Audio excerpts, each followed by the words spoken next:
Hi guys, for today's video nga pala ay pumasok ako sa trabaho. Pagkatayo ko nga ay gising na si Mami Cherry, pinagtimpla na nga niya ako ng kape dyan tapos pinagbaon niya na ako ng kanin at saka ng tubig. May pasok din kasi yung mga bata ngayon kaya maaga pa nga lang niready na ni Mami Cherry mga gamit bago sila gumising. Pagkatapos ko nga magkape, ito nagpaalam na rin ako kay Mami Cherry at syempre kiss muna tayo guys. Bago nga ako umalis, binaba ko na rin itong mga pet bottle, araw kasi ng tapon ngayon. Kung mapapansin nyo nga yung mukha ko guys, merong gas-gas, kinalmot kasi ni Bochog yung kagabi.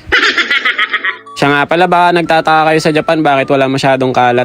Marami kasing mga nagbo-volunteer dito guys, mga nagpupulot ng basura bago sila pumasok ng trabaho. Kaya dito sa Japan, bihira talaga kayo makakita ng kalat sa daanan. May nadaanan nga rin pala ako mga kalapati dito kanina umaga. Wala nga palang may-ari niyan guys, nagpapalaboy-laboy lang sila dyan at nanginginain. Nakakamiss nga yung kalapati guys no, nung bata kasi ako mahilig din ako mag-alaga niyan eh. Kaya lang dati guys, yung isang kalapati ko sinali ko sa may karera. Nako, sobrang bilis na wala, hindi na nakauwi.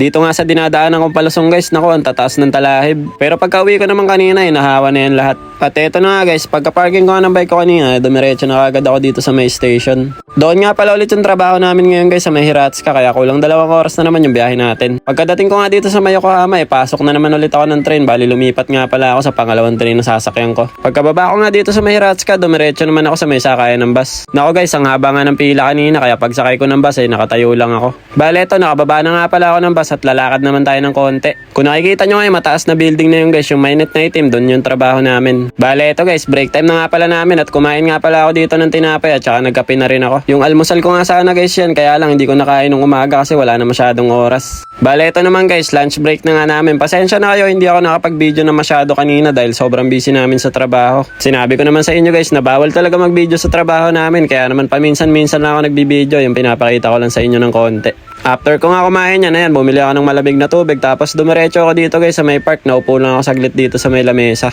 Tapos habang nagpapahinga nga nanood na rin ako ng nagbabasketball. May nagbabasketball kasi dyan kanina, hindi ko lang nabidyohan. Sa mga naghahanap nga pala ng gagamba dyan guys, ito lang yung makikita kong mga gagamba dito, yung gagambang X lang Gusto ko nga rin sana maghanap ng tunay na gagamba guys, yung pinaglalaban, kaya lang wala akong makita Break time na tayo guys.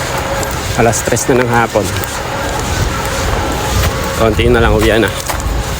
Bale, ito guys, ng break time nga pala namin, bumili lang ulit ako ng tubig kasi yung bawang kong tubig naubos na kaagad. Mainit pa rin kasi yung panahon dito sa Japan guys, kaya dapat talaga mayat maya umiinom ng tubig. Dito nga lang pala ako madalas magpahinga guys, naupo lang ako dito sa may ilalim ng puno. Medyo pagod nga tayo ngayong araw kasi meron kaming trabaho na tinapos. Bale, ngayong araw kasi guys, dalawa lang kami sa trabaho, yung kapatid nga pala ni boss yung kasama ko. Ito naman yung view guys, dito sa trabaho namin, nasa rooftop kasi kami kanina, mga bandang alas 4. Bale, pinagbubutas nga pala namin to guys, yung screen na yan, yung alloy. May mga tubig kasi sa loob yan, kaya binutas namin tapos nilagyan namin ng parang mga semento sa loob para hindi napasukin ng tubig. Fast forward na nga natin guys, uwian na nga pala namin to, mga alas 5 na ng hapon mahigit. Hinatid na nga pala ulit ako ng kapatid ni boss dito sa may station para hindi na ako mamasahe sa bus. Ang ganda naman ng timing guys kasi pagkasakay ko sa train kanina wala masyadong tao. Pagka ganitong uwian nga pala guys ay nakakatulog din ako sa train ng mga 20 minutos. Yun nga lang minsan kapag napasarap yung tulog ko, naku lumalagpas talaga ako.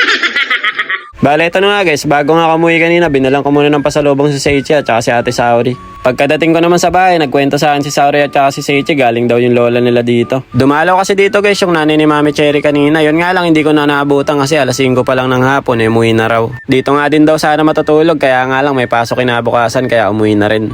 Kaya naman yan guys, ang dami na naman pagkain sa bahay, nag-order daw ng KFC kanina tapos yung mga bata naman binila ng 2 box na itong donut. Sa mga oras na to guys ay gutom na nga ako kaya sabi ko kay Mami Cherry mag-ain na siya. Bale, ito nga pala yung ulam namin ngayon guys, tinolang KFC kasi puro manok yan Pasensya na kayo guys, nakahubad nga pala ako kanina habang kumakain. Maliligo na sana ako niyan, kaya lang gutom na talaga ako, hindi na ako nakatiis Si Saori at Seichi naman, ako nabusog daw sa may donut kaya pinilit pa rin namin kumain guys kahit busog sila para kumain ng kanin. Sinabay na nga rin namin kumain si Bocho guys kasi habang kumakain kami kanina umiiyak yan tinatawag si Mami Cherry. Syempre hindi magpapahuli yan, laging gutom yan So paano guys, hanggang dito na lang muna. Kita-kits ulit tayo next video. Diyan mata arigatou gozaimasu. Ngek ngek ngek. Bye bye.